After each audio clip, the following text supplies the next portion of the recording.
When I come in the morning, I launch my start of day tab. We call them super tabs, where they combine multiple different tabs. Instantly, I see the result of that prompt that I didn't need to write myself, and I need to remember to do when I got in the morning because I have it right in front of me. It's now part of my workflow, right? And what if I could then click the name of the client and boom, across all the different applications I use, they're all launched for me, and the information that's relevant to that client is displayed to me all in one go. Those are examples of like how can you take everything that someone's already using, including the AI they've set out within their organization. They're humans, you don't have to teach them a new way of doing things and try to convince them to stop using apps and instead write out prompts and read the results.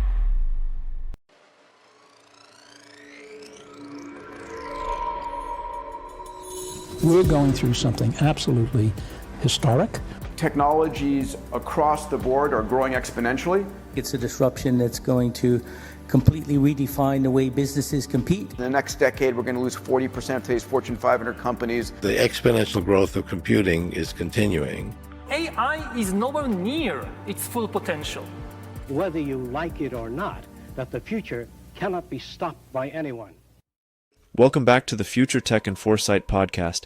I'm your AI host, Mark Verbenkov's deepfake avatar, and this is episode number 241. As organizations rush to adopt artificial intelligence, a critical bottleneck has emerged. The very tools we use to access the internet were never designed for mission-critical AI applications. While large enterprises are actively rolling out solutions like Microsoft Copilot, many are encountering significant challenges with security, compliance, and widespread shadow AI, where employees bypass authorized systems to use consumer-grade tools. This disjointed approach is not only creating massive data leak vulnerabilities, but also contributing to severe productivity losses through extreme tab overload and app fragmentation, with users switching between hundreds of tabs daily. The solution lies in reimagining the enterprise workspace itself. By transitioning to a dedicated AI browser, organizations can bring authorized artificial intelligence directly into a unified environment. This allows the AI to securely see user context and take appropriate actions across multiple applications without violating compliance protocols or getting locked into a single vendor ecosystem. The conversation dives deep into the realities of implementing these powerful technologies in highly regulated industries like finance and national security. Listeners will gain crucial insights into how rethinking the primary control plane for work will seamlessly integrate AI into existing workflows, ultimately bridging the gap between current ROI disappointments and the true potential of automated enterprise productivity. A little bit about today's guest. Mazy Dar is the CEO of Here.io, and a technology veteran whose experience dates back to the dot-com boom, where he first recognized the limitations of standard web browsers for mission-critical applications. He is currently focused on building an enterprise AI browser specifically designed to address the complex challenges of AI integration in highly regulated environments. Through his work, Mazy continues to explore how rethinking the web browser can safely and effectively bring AI into the modern enterprise without compromising compliance. Okay, Mazy, thank you so much for coming onto the podcast today. I am very much looking forward to the conversation. Just want to say thanks for taking the time to share your insights about this very interesting world that we're living in now. Yeah. No, really appreciate your time. Thanks for having me. So before we dive into AI and what you and your team are working on, can you maybe give us a minute or so about how you got into this world? It's especially when we're talking about AI, it's so interesting with all the guests that have come on. There's so many different routes and paths that people take to get into this work. So I'd be curious to hear your experience. Yeah, absolutely. So the thing that we're focused on is very much the web browser for work, and AI is now a very big part of that. The way I got into it, I actually joined a startup during the dot-com period. And interestingly enough, so this was within like professional finance. The company had built essentially a website for trading. Okay. And that website ran in a web browser. At the time, I think it was like Netscape Navigator 3, IE3, something like that. And what we quickly discovered was that traders and others didn't want to be running a mission critical application inside a web browser, right? And that we're talking about like the year 2000. And So there's like this through line for like literally the last quarter century where essentially the browser as we know it was not designed for work and working. And if anything, in the era of AI, the pain points around that have like even been further like accentuated and become more obvious. But yeah, so I started off solving that problem at the company that I worked at, and then my co-founder and I had the insight to say, from our experience, that there's a better way. There's a better kind of browser that's really tuned for work and working, and that's what we've been building it here. Interesting. Yeah. So yeah, it's like a quarter century, as you said, of, well, I guess also the .com, bubble. You've experienced that. I was a little bit younger, so I didn't fully experience it. But we're kind of seeing the same thing again now.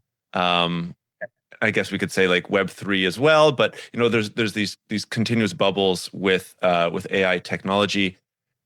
Are you seeing with this AI boom a lot of shall we say similarities with the .com bubble, in specifically what you're working on, like new applications coming up? People don't necessarily know how to use it properly. There's good use cases, but things are going to fail. For sure. Look, I think what's different is the potential and the value of what's out there is like completely different. I think people recognize that.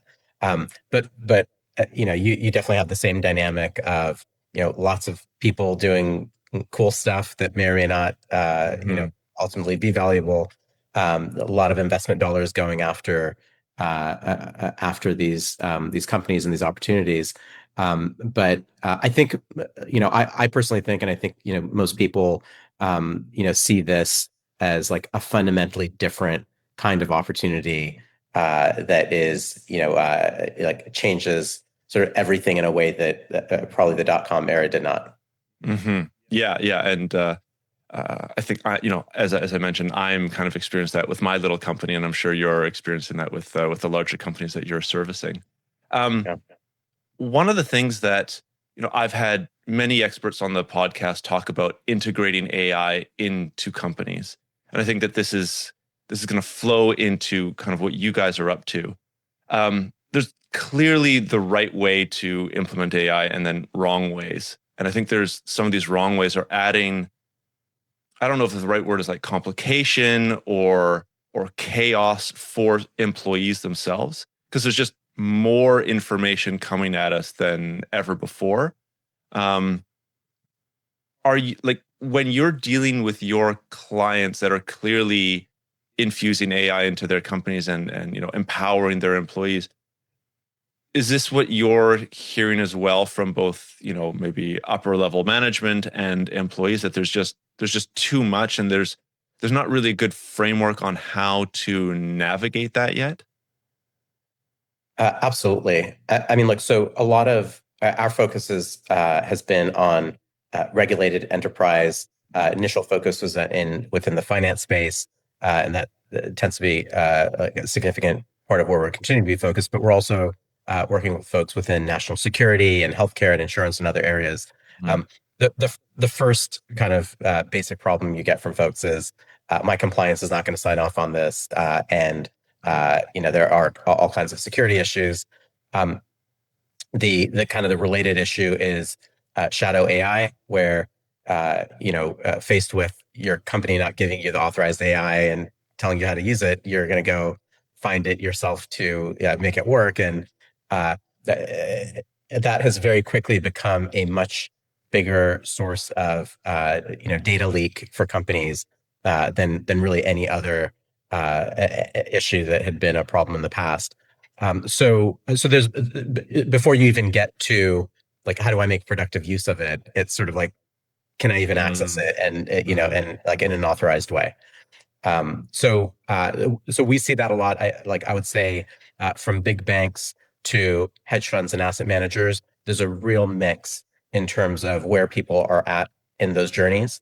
On some trading desks, you have folks using things like Claude Code. It's almost like the new desktop development. Back in the day, it was Excel spreadsheets, building apps essentially in Excel spreadsheets. Now it's cloud code.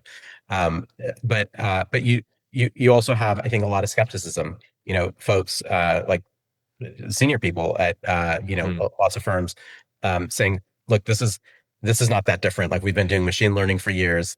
This is maybe slightly different from that, and doesn't really change that much. You also have a lot of people who are trying to think very actively about how do I replace a lot of people and automate a lot of things that I'm currently spending dollars on. So it's a real mix. I don't think from what we've seen there's there's a standard approach that people are taking. The one thing I would say that is standard, which isn't good, is probably that for the most part people are rolling out Microsoft Copilot, and I would say, like, almost to a person in a firm, they're all disappointed in like the ROI they're getting from that. But that seems to be like one thing that lots of people are doing. You're hearing more Claude and Claude Enterprise as well, but it's still very much, I think, early days in people really figuring out how do we make proper productive use of these tools. Right. And are there, I guess it's not standard, but are there like more like case studies that are failing, or like I kind of want to highlight the failures that are happening when these things are being implemented. So Copilot might not be as amazing as people want. Are you seeing some other things where different disparate teams are implementing it and it's creating more chaos, or like maybe just highlight some of the failures that you're hearing about? Yeah, look, people tend to not talk as much about their failures, Sure. and customers. That's why I'm asking. They're not advertising that as much. Yeah. So I think I don't know if you want to call it failure, but I think the journey for a lot of folks has been a lot more painful. I think they many firms like want to be accessing these tools and really making good use of them. And I think across the board, there's been this like kind of disappointment in the ROI, and people trying to figure out like where exactly is that going to come from. One of the interesting dynamics, right? I mean, there's certain things that we see in our everyday lives, right? It's I was going to write a 48-page document that might have taken me weeks. Now that's like the draft is produced in minutes. Like it's quite obvious where the in certain areas where that productivity comes from. What's not as obvious is where does that extra time go? Yeah. Right. And a lot of firms are having are trying to figure out, well, A, how do I measure that? And B, how do I, ultimately turn that into ROI for the firm? Because that productive time could go into the gym or cooking classes or, any number of other activities that may or may not have anything to do with the company's bottom line. And then there is also this issue of, as you were saying earlier, of now this fragmented environment of apps and data that people were dealing with just has a few more things in that environment. And to what extent is all of that being synthesized and distilled for an end user, and to what extent is that actually creating like more fragmentation? Let me give you one quick example of like a success story that we heard from one of the asset managers we work with. They had they have I think it was like a 30-person compliance team. It was offshore. And basically, if you were like a regulated person within that firm, you have all these like handbooks and all these rules that you got to comply with. And if you need to do a thing, you essentially send them an email, and this team of people would like pour through all the data to find out like what the answer is and come back. And I think there's like a 48-hour SLA to come back and give you an answer, right? That team is no longer there. They automated that entire exercise. Now you get an answer immediately. It's accurate. That's a nice example of something that works well. I think for many other roles, there's a level of judgment, experience, relationships, strategy, creativity, other things that are needed. And the idea of not having a human in the loop for many of these things is like incredibly scary. And so what we're seeing is people really like tiptoeing into those and like testing, but also recognizing that the stakes are high, and like one mistake with AI hallucination, or a major data leak or code leak or whatever, could be catastrophic. So I think people, at least in the environments that we deal with, are being extra cautious. Yeah, yeah, yeah. And I guess it's completely different from like a smaller enterprise, which is just move fast and break a lot of things in the hopes that you get a little bit of a competitive advantage from your competitors there. Interesting. Maybe just go back, and obviously I want to talk about what you guys are up to. You did mention this point that has come up in podcast episodes before, and I think it's really interesting, where it's like you have this, say, 40-page document that is drafted in a minute, and what do you do with that extra time?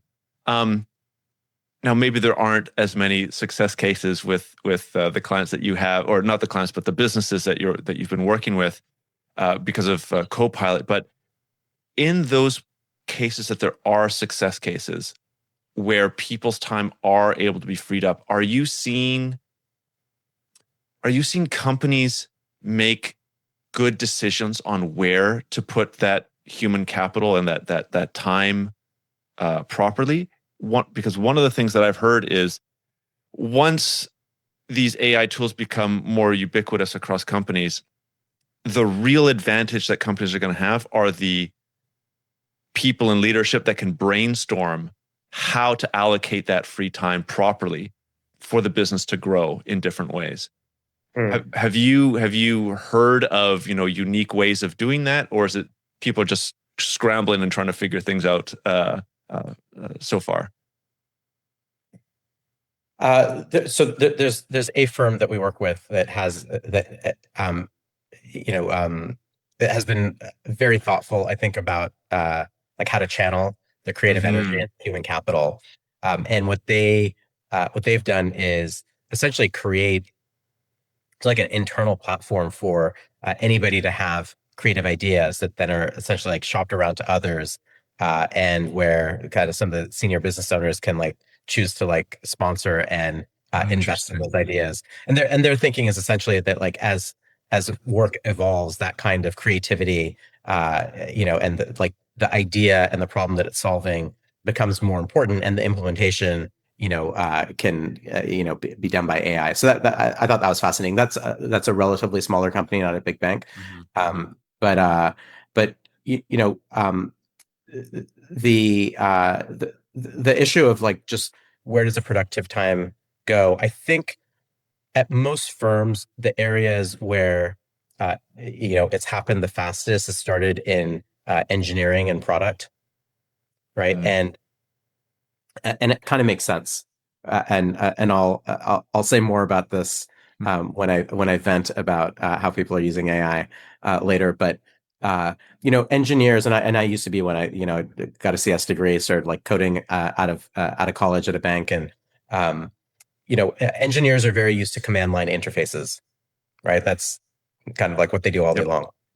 It's not a new learned behavior, and there are with all kinds of tools that are available today, Cursor and Devin and any number of other tools out there. There's massive gains that engineers and engineering teams get, and product teams as well, from using these tools. What we hear by and large is that firms aren't sort of like taking that and saying, well, let's reduce our engineering headcount. They're doing more. They're delivering like more capabilities faster than they ever have before. Other interesting dynamic, though, and we had an event last week where we had a panel discussion. There were like asset managers who were on that panel. I was a little surprised to hear about the level of animosity that that a lot of folks have toward their own internal IT teams. Okay, and maybe animosity is a little bit too strong, but there's this feeling, I think, from product leaders, business leaders, that their IT teams are just never quite as responsive as they want them to be, or like very unresponsive.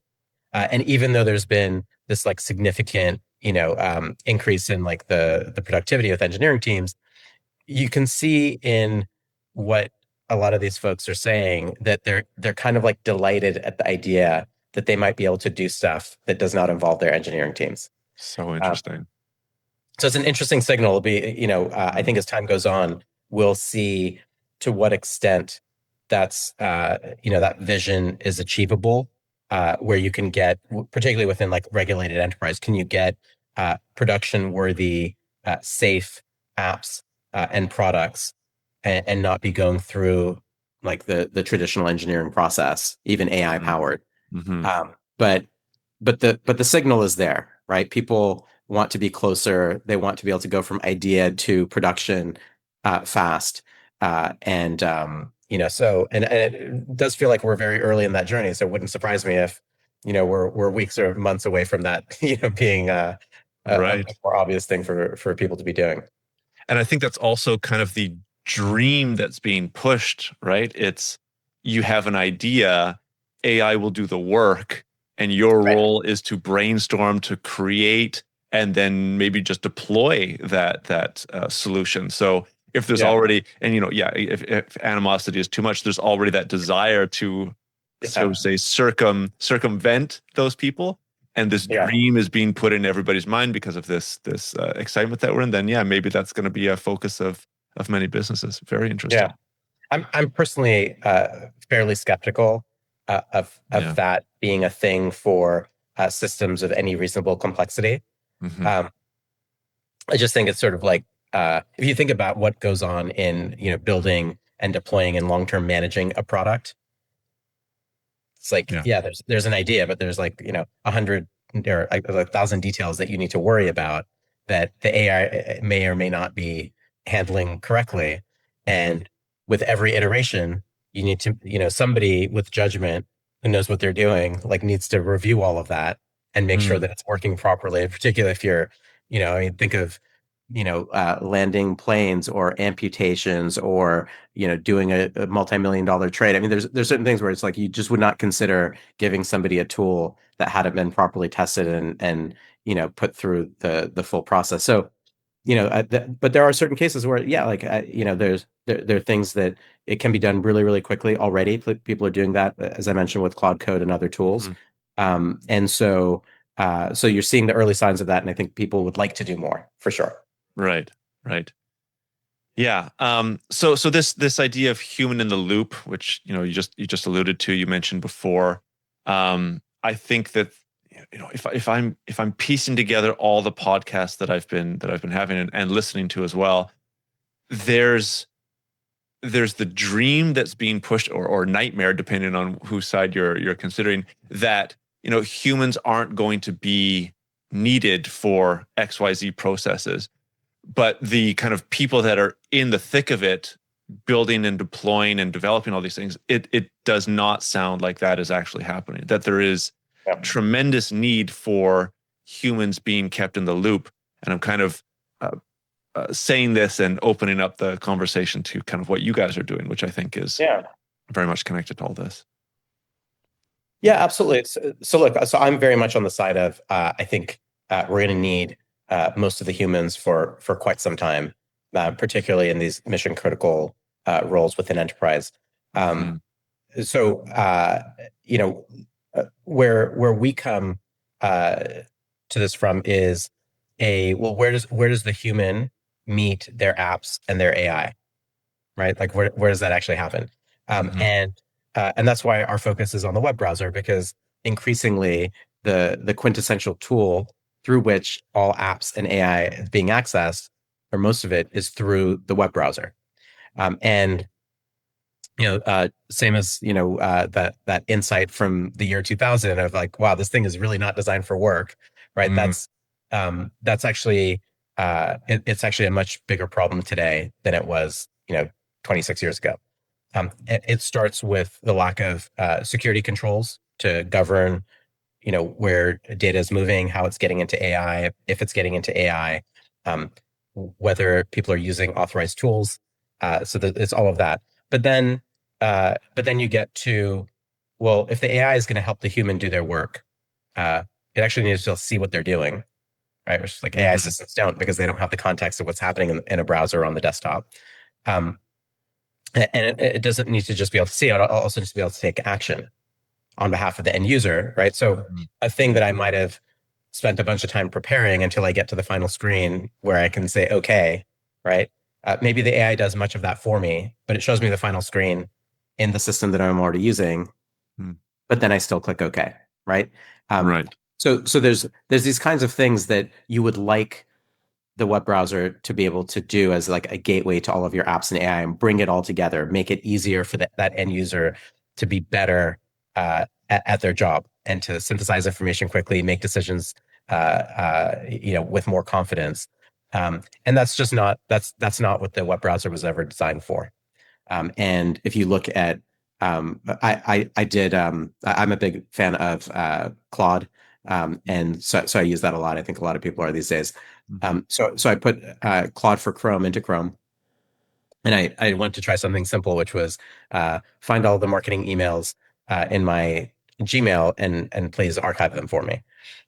Now there are better ways to do this already, but I was just curious, how would Claude deal with this? And I started watching, scrolling up and down, checking boxes, archiving. And as I was watching, I was suddenly realized that it was archiving emails in my inbox that I actually did not want archived. And then I went into a full-blown panic. And like I was looking for the cancel button. Right. What cancel button, right? And that's low stakes, right? That's like now that email that was in my inbox that was the cue for me to action something is gone. And so I might actually not follow up on something that I was, planning to follow up on. That's low stakes. Like there's way worse problems that can happen in a healthcare environment, in a finance environment, in a national security environment. So I think there are cool tools out there.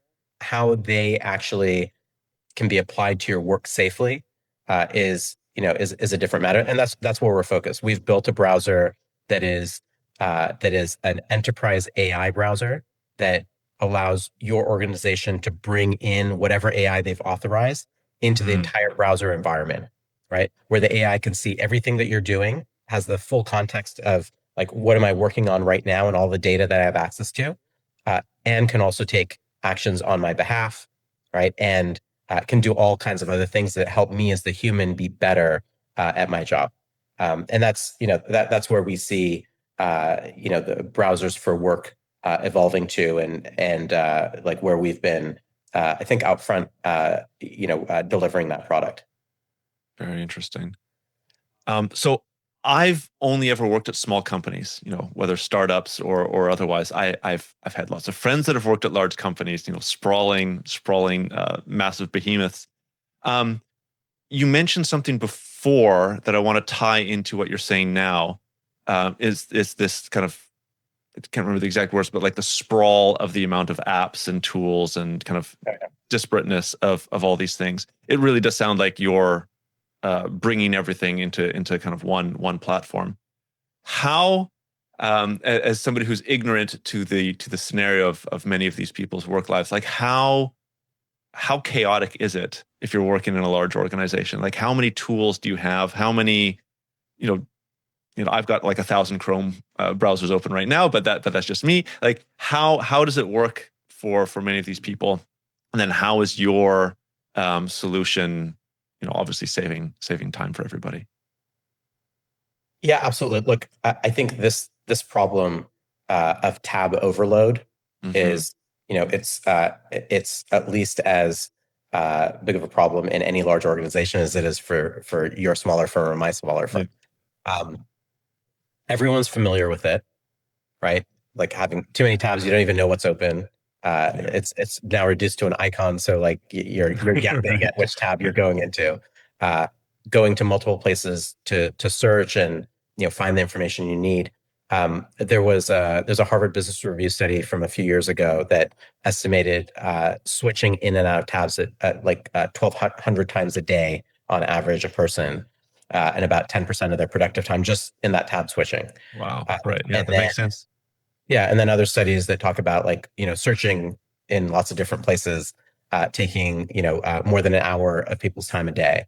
Or you look at contact centers where you've got an agent. We've all had this experience. You're calling to fix your airline ticket or whatever it is, right? And like, who has had a great experience doing that, right? And well, the poor contact center agent on the other side of that call is spending a significant portion of their time searching, a significant portion of their time doing like data entry, and on average, half that call is spent with nobody talking because they're doing those other activities, right? And so, Right. so there are all of these things that are that amount to an incredibly unproductive experience within a web browser. But SaaS applications are proliferated. There's an app that's really good at doing a thing, and so on average, the estimates that we've seen are on average people are using 35 apps a day to do their work, and we've done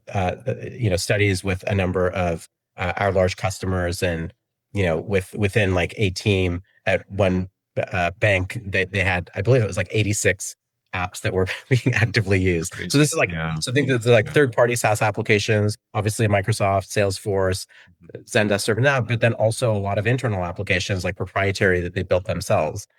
And so so the first problem, even not even talking about AI, is that there's this huge fragmentation across all of your apps. But then now you introduce AI, and let's say it was just one app, right? So that's just one more app that has become a key tool that you're using, and in most cases it's more. And what you really want is the AI to help you synthesize all of this, to simplify the workflow, not further fragmented. And again, that's not what the browser was built for. And so it's been an interesting dynamic the last few years. You've had new browsers. Island is an example of one of them that have been very security focused, right? So we're going to give you a more secure environment, and that that they help with AI as well, but where it's not really helping you make use of AI so much as it's helping to lock it down, which is both are needed. But then you also have these other AI oriented browsers, right? Like Perplexity, Comet is an example, right? And they're very sort of like AI oriented, and how do we help you with your AI, but they're not really ready for enterprise, right? And and we've been very laser focused on the combination of those two things, because I don't know, to me it seems like quite obvious that if you're an enterprise, it's not about, do I use AI or do I have security, right? It's like everybody needs both of these things. They need to work well together. It needs to be a better experience for the end user, not like more fragmentation.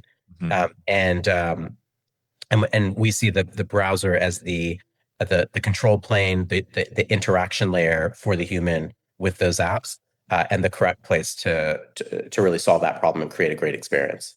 Super interesting. So this and thanks for sharing those stats of those papers and the research that was done. If you're saying 10% of somebody's day is wasted because of all these whether it's multiple Chrome tabs or all these different types of apps, that's essentially 10% of an entire organization is just wasted just scrolling through all that stuff. So, this is the kind of stuff that gets me very excited and why I love having this podcast. If you extrapolate that out to multiple organizations, essentially the Western world, I mean, think about how much waste there is going on, and just by combining everything into one browser, the savings and I don't know the potential future benefit to global economic improvements is going to be absolutely wild. Yeah, absolutely. I mean, and that's even before you get into AI. Right. I mentioned we've been working in the national security space, as well as speaking to a senior person from one of the agencies, and they said, look, big part of where you guys have been focused, we know, is on finance, and that's about making money and reducing risk. And in our context, we have all the exact same problems with productivity and tab overload and all the rest of it. But for us, it's about saving taxpayer dollars and saving lives, right? And so you're right. I mean, and then let's think about healthcare, let's think about, any number of yeah. other areas, the potential implications of improving the productivity that folks have are very, very significant. And that, as I said, is like, that's even before AI. But then the next step is, okay, like we've got AI now, right? Can that number be, 20%, 30%, 50% or more improvement? And but how do you really do that? And I mentioned before, I might vent a little bit. I the the interaction. So I mentioned like engineers are really good at command line interfaces and like working with the chat box. Um, I I have not seen that be a thing that's the most obvious for most other people at work. There are some people who are great at it, like great at, I'm using Claude, I'm using Cowork, I'm using Chat GPT Enterprise, whatever, and like I've got a hang of it. I'm prompting, I'm getting stuff done. It's great. But most people in most of these organizations are just that is not what their day to day looks like. They're not. It's a completely different behavior that they have to learn. And frankly, it's not uh, reading a wall of text is not the best way for a human to synthesize information. Yeah. Right. And I was joking with somebody the other day saying, well, this would be like me saying, well, I don't need to watch movies anymore because I could just read the transcript or get a summary of it. It's like, yeah, like, sure. But, that's missing the point. And like, would I like to read something, analyze a lot of information and give me a paragraph of explanation, or would it be easier for me to just see a bar chart with some colors on it where I instantly know like what the result is? And that's where I think there's a really, really big opportunity. Because we start with, well, the humans are still there. Humans synthesize information way better when they see stuff, charts, colors, and there's this opportunity to get information from your AI, right? So like you've set it up, it's plugged in to all the data sources, but you can get information from the AI, but then visualize it for the end user automatically, so they don't need to be spending their time knowing what to prompt and then reading the result. Just one quick example. So imagine for a sales team, or wealth advisors, they come in the morning and it's sort of like, who are the 5 most important clients for me to call today? Right now, that actually might be a really complex prompt, because like who you should call and why, there might be a lot of like information that needs to be included in a prompt to really get the best results, right? Somebody in your organization can write that prompt, right? And you can have a little visual app that is here's my top 5 list or my top 10 list, right? When I come in the morning, I launch my start of day tab. We call them super tabs, where they combine like multiple different tabs. And instantly I see the result of that prompt that I didn't need to write myself, and I need to remember to do when I got in the morning, because I have it right in front of me. It's now part of my workflow, right? And what if I could then click on the name of the client, and boom, across all the different applications I use, they're all launched for me, and the information that's relevant to that client is displayed to me all in one go, right? Like those are examples of like how can you take everything that someone's already using, including the AI they've set out within their organization, but they're humans. You don't have to teach them a new way of doing things, and try to convince them to stop using apps and instead write out prompts and read the results. Super interesting. And you're obviously already getting positive feedback from people that are using your tool that this is exactly what's happening for them, right? It's becoming a human Absolutely. experience rather than an engineering prompting experience. Yeah, because look, that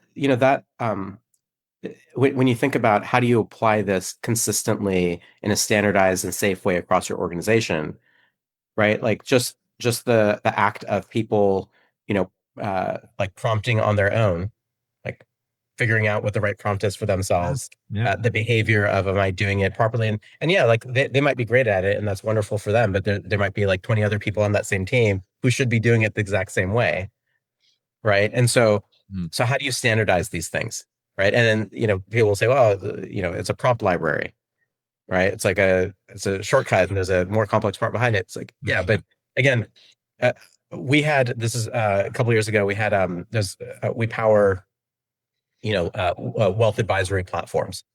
And, part of, a component that we deliver is, think of it as kind of like a spotlight search type of capability, right? Where, you can sort of have a search and you can find apps, but you can also like search across all of your different applications. So we presented this to the team, running the platform for the wealth advisors, and they looked at it and they're like, "Oh, that's really cool." Like, but our advisors are more like point and click people, right? Right. We were asking them to do a behavior that everyone's been doing for like 10, 20 plus years, which is search. Everyone knows how to do that. But even something simple like that, they're like, actually, we also need a way for them to just point and click on the app that they want to launch, right? Otherwise, they're not going to use it. I think that people aren't sort of like taking all this into account enough. And I'll give you one example that that I found really interesting. I want to see where this goes. So I was at a conference recently, and there's a presentation about Salesforce, and apparently, and I've read a little bit more about this, that the strategy for Salesforce is for Slack to be the system of engagement for you to get your Salesforce data, right? And I use Slack. I love it. We use Salesforce as well. And I've been finding, yeah, actually, this is kind of cool. I can ask it questions and it gives me information across Slack, also can give me information from Salesforce, which is great. But as the primary and only system of engagement, that's the one that I'm not real sure about, right? Because again, if I'm a salesperson or in any role where there's a lot of data in Salesforce, I still want to see some visual reports, right? I want to see like all kinds of things that are very visual. And so, an interaction that's primarily about me typing into a chat box and waiting for the result, I just like, there's a place for that. I just don't think that's the only way or the best way for people to be interacting with that data. There's another problem specifically around this, which is that at least within the big banks that we work with, there's almost all the big ones, almost all of them use Salesforce, right? But almost none of them use Slack, Right. right? Almost all of them use Microsoft Teams. And there's Dynamics too, but like some of them use that. It's and I think this is the next level of problem that like people are already starting to realize is that the best, most successful SaaS companies, Microsoft, Google, Salesforce, you name it, each of them is also like all in on their AI being the one that's being used by their end users. Right. So it's like, do I use Copilot? Do I use Gemini? Do I use, and then you have like the hyperscalers as well with their, OpenAI and Anthropic and others, they all compete with one another. Some of them own browsers. Some of them own like your productivity suite. Right. And if you're any of these enterprises, what you want is all these things that you're buying to work well together. Right. And the other thing that you want is to not be locked in to like one vendor, especially now with AI. It's like, who you want to use is changing like weekly or monthly. And so if you've bet your entire like next few years on like, tripling down on a particular vendor, that could end really, really badly for you. And again, that's where we come at this, saying, look, we're agnostic to the AI that you're using. Whatever you set up, and it could be multiple systems, you need to be able to plug that into that browser environment. You need to be able to use whatever apps you've selected, whatever authentication you've selected, right? And, have a safe experience that makes use of all your existing investments, where your AI can make that end user better by having access and visibility to all the tools that they're already using. So, and again, it's a different approach, I think than a lot of others are taking. But from what we hear from customers not wanting to be locked in and requiring safety and all that, we're seeing lots of signs that that's the correct way to do it. Well, I'm sold. I see our time is winding down here a little bit. I think we should focus on like the next couple of years as well. So if we're talking, let's just look at ChatGPT. The rate at which it was adopted was just, I think it was like the fastest growing app of all time. I don't even know if there's one that has beaten it by now. Maybe already, maybe not. One of the things that I'm noticing is once something becomes a little bit more common, used by different organizations, it becomes I can't remember the specific term, but it just becomes like a day-to-day type thing, and you don't get excited about it anymore. But if you don't use it, then it becomes a bit of friction. So if what I'm hearing about your tool, if it's doing all of these, if it's making work more human, right? I'm not just saying like your tool is going to be the one that's ubiquitous across everything, but if your approach becomes ubiquitous, how are we going to look at work in the next, I don't want to say 5 years. I don't know how long it's going to take to uptake your tool here, but like, will we be all just demanding or requiring more or less fragmented, more human-based interaction with our work, with our tools, with our computers, et cetera? Yeah, look,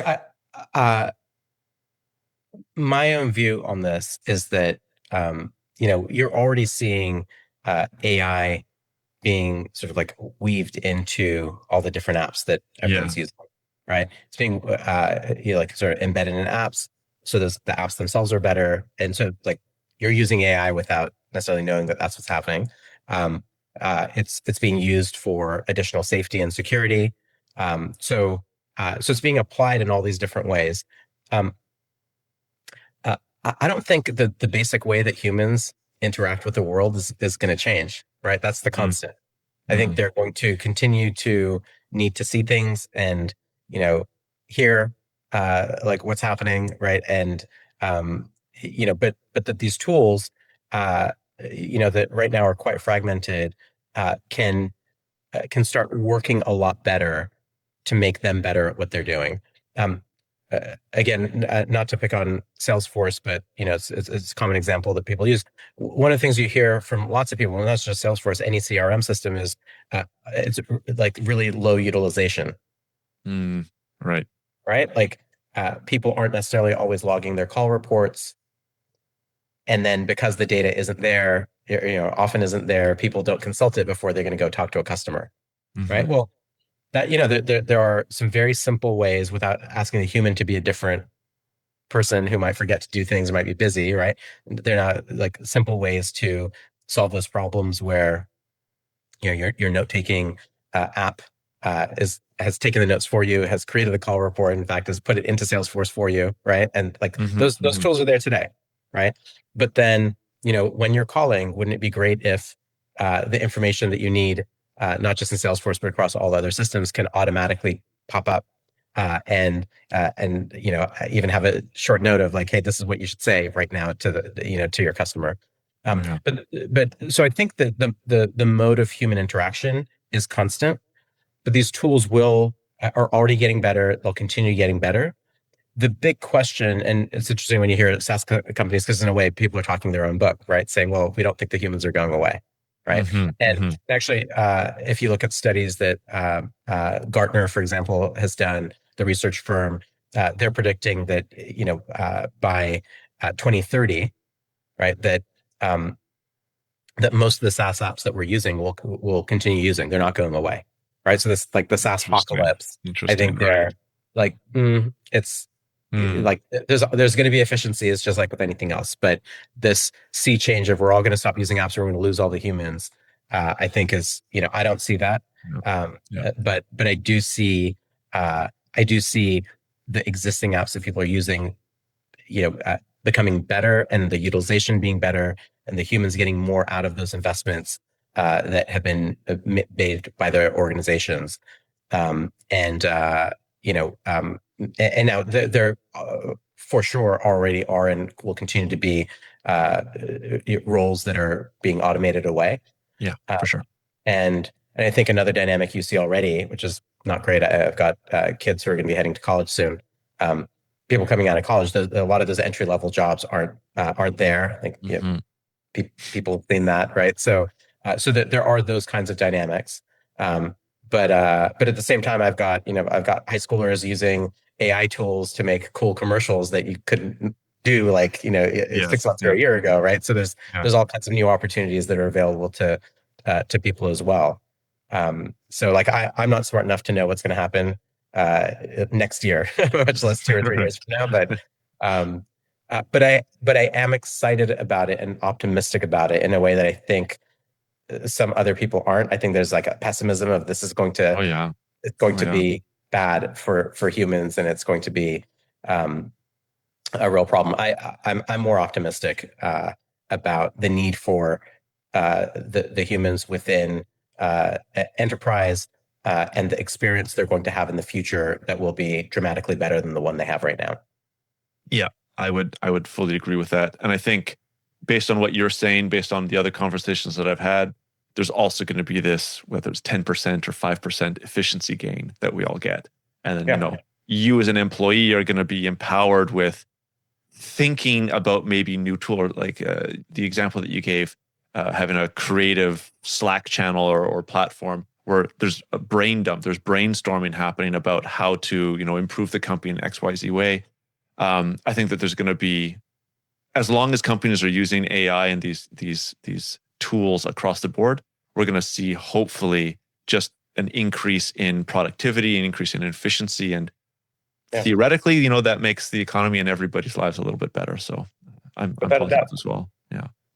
One other thing, I think I mentioned how like the humans and their like mode of interaction is a constant. Other things that are constants are regulations. That's a constant, right? It's not easier to comply with regulations like as a result of AI. It's probably going to get harder. There's also legacy systems, like critical systems of record within all these organizations, some of which like date back like 40 years, maybe more. Those aren't suddenly going away, and so the amount of change that can happen that AI can actually bring about will be limited by a number of these other things: security concerns, compliance concerns, the humans themselves, the legacy systems, it's. I think people are overestimating how quickly you can wish those kinds of things away. Some of the anecdotal evidence for this, and that people look at, tends to be in like smaller, like greenfield areas where it's like, we're using a CRM system, wasn't great. We just like wrote our own with Claude Code last weekend, right? It's like, but go try to do that at any organization that like is dependent on that data and that can't simply, move PII from here to there without all kinds of scrutiny. It's not quite that simple. So I think it's going to take longer than people expect, but I'm very, very excited about it. Well, I think that's a perfect way to end the discussion. I'm also fascinated and terrifyingly excited about what's going to happen. So, Mazy, thank you so much for coming onto the podcast. We'll have your website, which is here.io, as well as your LinkedIn profile up on the show notes. Are there any other places that you want people to follow or reach out and communicate with what you're up to? Yep, no, those are the perfect spots. Thank you. Awesome. Well, thanks again for your insights. Wish your company all the luck. It's very, very interesting what you guys are doing, and I think the whether we call it humanizing or removing friction for people, removing the fragmentation for organizations, I think is something that's very interesting. So thanks for coming onto the podcast and sharing about all this. Yeah, thank you. Really enjoyed the discussion. Right. All right. Well, thanks for listening to this week's Future Tech and Foresight podcast. If you like what you've heard here, there are, of course, a number of ways that you can support the podcast. The best way would be to leave a review on Apple Podcasts or give a rating on Spotify, which you can find a step-by-step explanation for on the futuretechandforesight.com website. Alternatively, feel free to leave a comment either on the episode show notes or the YouTube channel where you can see video recordings of the interviews. And finally, if you are part of an organization that is aware of the disruptive and transformational impact that emerging and future technologies will bring and want to know more, please get in touch to hear about the strategic foresight services that we offer and how we can help future-proof your organization and take advantage of the phenomenal opportunities available to survive and thrive in the future.